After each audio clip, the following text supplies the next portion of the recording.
Hi everyone and welcome. In this video we are going to use our Node-RED as a Modbus serial to Modbus TCP converter. In the previous videos we have used hardware to convert Modbus serial data into Modbus TCP data. Okay, but in this video we will see how we can use Node-RED to convert our Modbus serial device data into Modbus TCP data. So Node-RED will read data from our Modbus serial device and then it will create our own Modbus TCP server, and then it will write the data which Node-RED is reading from the Modbus serial device. Okay, so basically there is a Modbus TCP server running inside the Node-RED. So Node-RED will read the data from Modbus serial device and copy paste or move the data to this Modbus TCP server which is already running inside this Node-RED. Okay, and then with the help of any Modbus TCP client we can connect with the Node-RED Modbus TCP server and we can read the Modbus serial device data. So basically it work as a Modbus serial to Modbus TCP converter. Okay, at the end we have one Modbus TCP server from where we can connect and we can read the Modbus serial device data. So instead of using any hardware device, we can use this Node-RED flow to convert our Modbus serial device data into Modbus TCP data. Okay, you can do it for single device, or you can modify the flow and you can perform the same operation for multiple Modbus serial devices. Okay, so let's open the Node-RED flow. So this is our Node-RED flow and we have covered so many things about Node-RED and Modbus protocol. Okay, so we are in this video we are mainly focusing on Modbus serial to Modbus TCP converter in the Node-RED. Here is our Node-RED flow which is up and running, but this node is disabled. We will enable it in the last, but before we will understand how does this work. So the first node will read the holding register from Modbus serial device. So I have Modbus serial device simulator, Modbus slave. So this node will read the data from this Modbus serial device. Okay, and then this node will pass the data, okay, pass the values to this node, which is write holding register node. So it will get the data from this node, it will take the data and it will write the same data to the Modbus TCP server. Okay, and the Modbus TCP server is running inside the Node-RED, so we don't have to use any external Modbus TCP server. So Node-RED is capable to create own Modbus TCP server. So whatever holding register values we are getting from the Modbus serial device, we are going to write the same holding register values to our Modbus TCP server which we have created inside the Node-RED.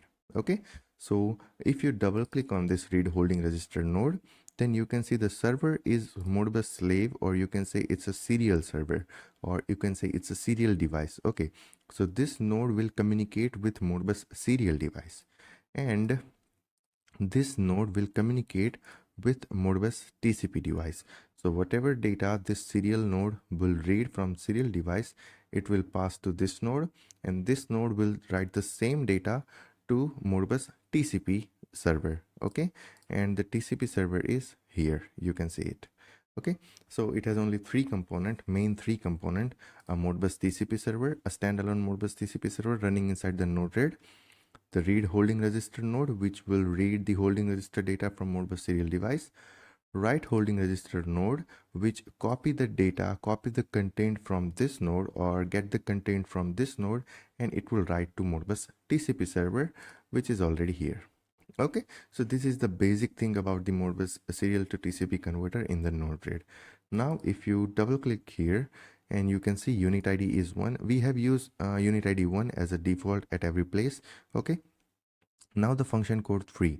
Function code 3 because we are going to read the holding register data from our Modbus serial device. Okay, the starting address is 0 and the quantity we are going to read is 10. So it's totally from address getting start from 0 to 9. Okay, 40,000 to 40,009 we are going to read, and we are going to populate into the Modbus TCP server.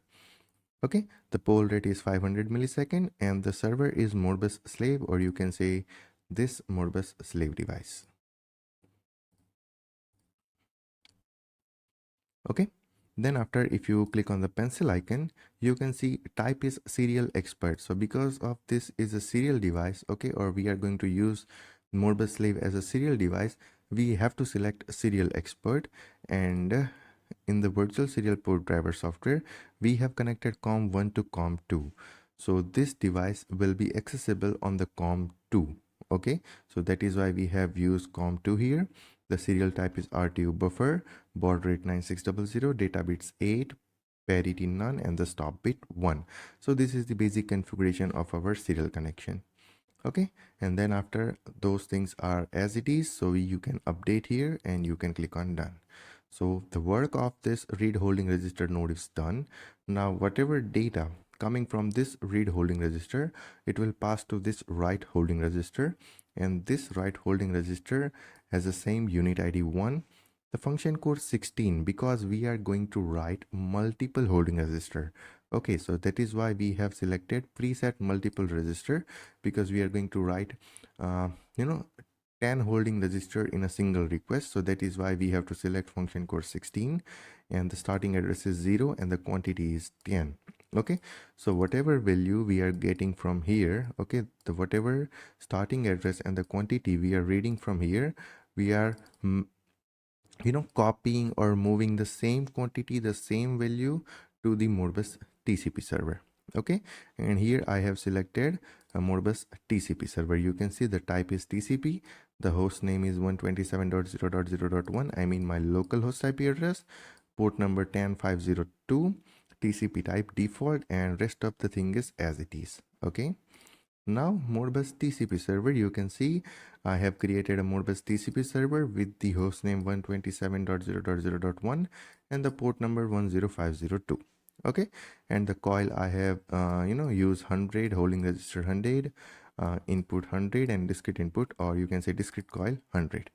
Okay, so Modbus TCP server is up and running. If I open my mode scan here, and if I select holding register length 10,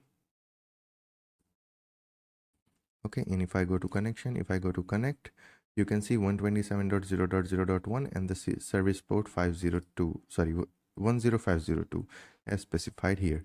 If I press OK here, then I'm able to connect. Okay, so my Modbus TCP server is up and running, and it is writing the holding register data to Modbus TCP server, but this node is not giving any data. So that is why we cannot see any data here. Okay, so let's enable this node first. Okay, I have enabled it. I am pressing done and I am deploying it, but it will try to connect. Okay, it will try to connect, but you can see it is going to connect on the COM2, but the COM2 and COM1 is not yet connected because COM1 is not yet open.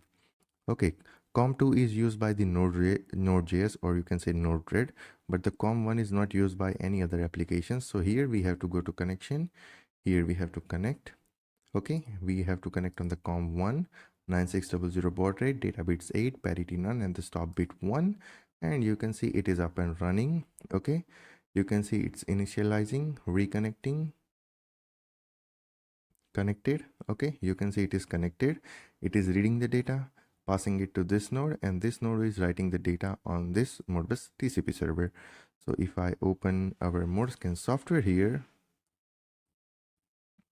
okay, if I connect here, then you can see the data is updating here, 53, 55, 57.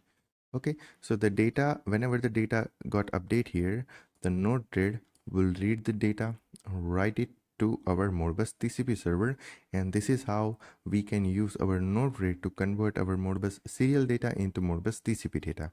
Okay, so this is the Modbus TCP client. You can see if I disconnect here and if I connect here, then I have connected this Modscan to this Modbus TCP server using the IP address and the port number 10502. So it's my Modbus TCP connection. Okay, so basically my Modbus serial data is converting into the Modbus TCP data. Yes, there will be some lag in between this, but it is working as expected, that we are going to convert Modbus serial data into the Modbus TCP data with the help of Node-RED flow. Okay, so whatever our agenda was to convert Modbus serial device data into Modbus TCP data, that is done. We have created a Modbus TCP server inside the Node-RED, where Node-RED will read the data from Modbus serial device, converting it to the Modbus TCP device, and with the help of any Modbus TCP IP client, we can read the data. Okay, so it is updating 10 data, at every certain time. Okay, so I hope this thing is clear, that how to use a Node-RED to convert your Modbus serial data to Modbus TCP data. Okay, if you have multiple Modbus serial device as well, then also you can use multiple read holding register node, and then you can write to this Modbus TCP server. So that is possible, there is no issue with it. Okay, you can modify the flow as per your requirement, there is no constraint on it. So I hope this thing is clear to you, and if you still have any question or any doubt or any concern, then you can ping me on WhatsApp, Telegram, Instagram, anywhere. I'll happy to answer your question, and we will meet you in the next video. So till then, take care, goodbye, and thank you.